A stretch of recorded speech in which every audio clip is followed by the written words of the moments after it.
Today we're going to talk about what income level does it take to be considered to be in the middle class. And you know, it's an interesting question because Pew Research did a study and they found that 90% of Americans identify themselves as being in the middle class, right? And we know that can't be true, right? Some of those people are living in very nice neighborhoods. Some of those people are living in neighborhoods that are struggling. But why do we consider ourselves in the middle class? I think a couple reasons. One is, you know, the middle class is really the foundation of really any country, and particularly America. America was really founded on the middle class. So part of it, what it means to be an American is to think of yourself as middle class. But then also I think, you know, we identify with our neighborhood and our neighbors, right? And we look at our neighbors and say, well, you know, I'm about the same as my neighbors, so I must be middle class, maybe a little upper middle class, maybe a little bit lower middle class. Even though we know, obviously, 90% of Americans are not middle class. And, you know, I think it's an important question from a couple different standpoints. One, it's nice to know where we rank. But then it's also, you know, I think a strong middle class is really important to any country, and particularly our country. I've been fortunate. I've been able to travel, and I have spent time in countries where the society is not as stable as ours. It's very fragile, and there's a large segment of the population that is disenchanted, is unhappy. And I'm fearful that that could happen here in the United States. You look at countries like Peru, Colombia, Ecuador, Chile, they have a lot more societal unrest. And so I think it's important for us to have a strong and thriving middle class here in America. And the reality is the middle class has been shrinking. Now, there's good news and bad news about that here in America. The middle class is shrinking in part because there's fewer people that are making enough income to be in the middle class, and that's a bad thing. The other thing is there's people in the middle class that are moving up. And that's a good thing. They're making more money. They're able to save more money. They're able to help their kids more, help pay for college, things like that, save more for retirement, etc. So let's look at the numbers. And I said the middle class is shrinking. And if you look at the data from 1970 to 2021, the lower income in 1970 was 16%.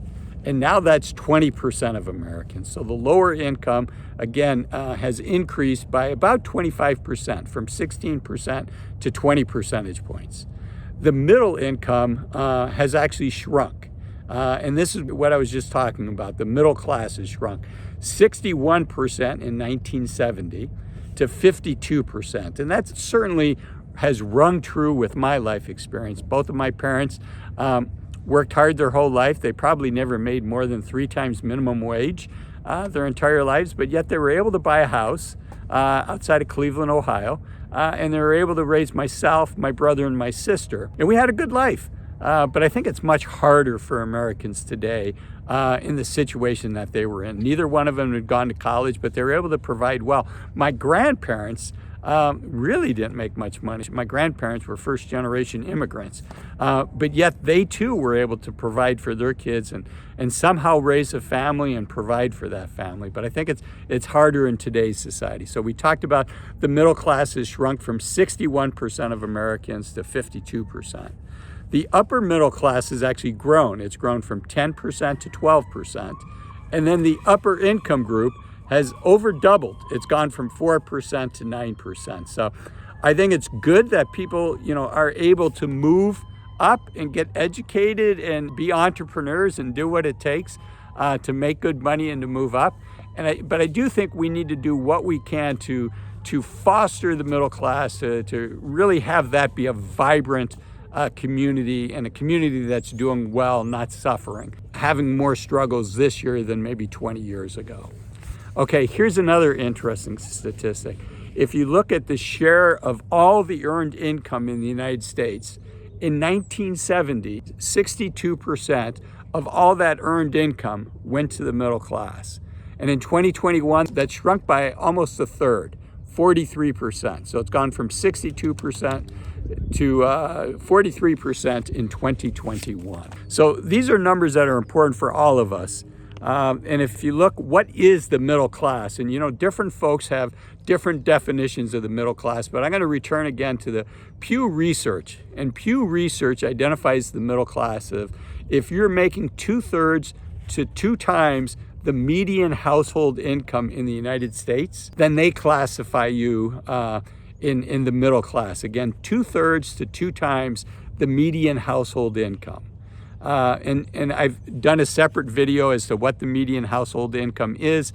It's just under $70,000. I don't have those exact numbers with me, but 2/3 to 2 times would put you in the category if your household income is $42,000 to $126,000 a year. That is what Pew Research would classify as the middle class. So that's where you know that you're in the middle class, but you also have to look at location, right? I lived a couple years of my life in Memphis, Tennessee. In Memphis, Tennessee, the cost of living is quite a bit less there than San Francisco.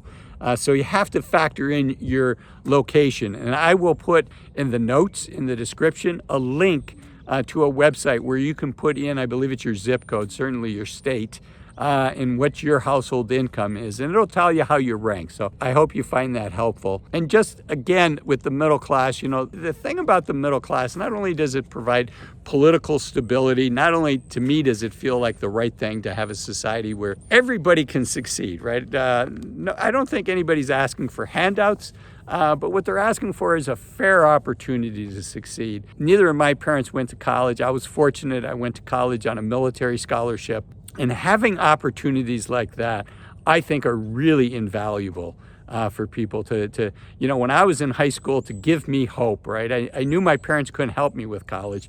But I knew that there was the military academies. Frankly, that was my first choice. You know, you don't always get what you want, and that was probably my first big disappointment in life. I wanted to go to the Air Force Academy, but I didn't get the nomination. But fortunately, I did get an ROTC full ride to college. So that's how I ended up going to college. And I think programs like that give young people hope, and then they give them a road to a better future. So I think programs like that are super important. Again, the other thing about the middle class is the middle class, you know, we tend to spend the money that we make. You know, the ultra wealthy people, as they make more money, they don't have to, you know, they're already living a nice lifestyle, so they tend not to spend the money as much.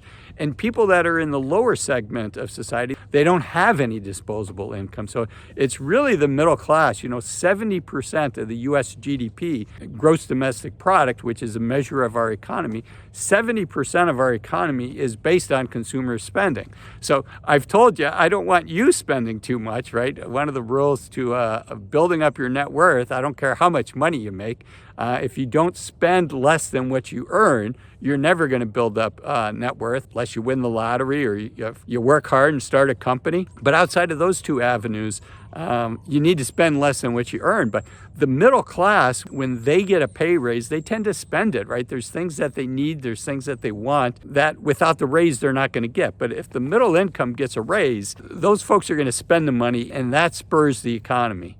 So, you know, I want other people to do more spending than you, but in general, money going to the middle class does more for the economy than money going to the upper echelons. Now, you could argue the upper echelons create jobs. They're the job creators, and I think there's a lot to be said for that. But in general, I think having a strong middle class is super important. And there is some nice movement in that area. Just recently, the wage growth has started to increase, which is a great thing to see. I shared earlier what the percent of earned income is in the United States. So the employee shortage has given hourly employees more power than ever, and that's resulted in higher wages. In the little town that I live in, when my girls were younger, they would do jobs at like the movie theater or at a restaurant, and they were making like, you know, $9 or $10 an hour, and that was 4 years ago. And those jobs are paying $15 to $18 an hour. So I think that's a good thing. I think things are getting better, but we still have a ways to go. And then wage growth, just the last thing that I want to wrap up on. Wage growth here in the U.S., I think folks will find this interesting. This is data from when I graduated high school. I graduated in 1982. But wage growth since 1980 to 2021, the lowest 80% of wage earners have seen their wages go up in aggregate 42%. The next 19%, so this is everybody except the top 1%, saw their wages increase by 70% during that period of time. And then the top 1% saw their wages double during that period of time. So again, I think it's a good thing what we're seeing. with hourly workers being able to command higher salaries. But I hope you found this video helpful. If you did find it helpful, do me a favor, hit the like button. It really does help YouTube find other viewers like yourself that these videos can help. And also, in addition to hitting the like button, leave me a comment. I really do enjoy reading the comments. I read almost all of them every single day. I try to comment on at least a dozen, if not 2 dozen of them every day. So if I haven't replied to your comment yet, hopefully I will soon. And as the kids say, thumbs for likes and subs for love. So if you're enjoying this channel, consider subscribing. Again, take a second, please hit the like button. It really does help me. And until next time, I'm Azul, encouraging you to take full advantage of the youth of your senior years. Remember, you're only young once. Use this time wisely.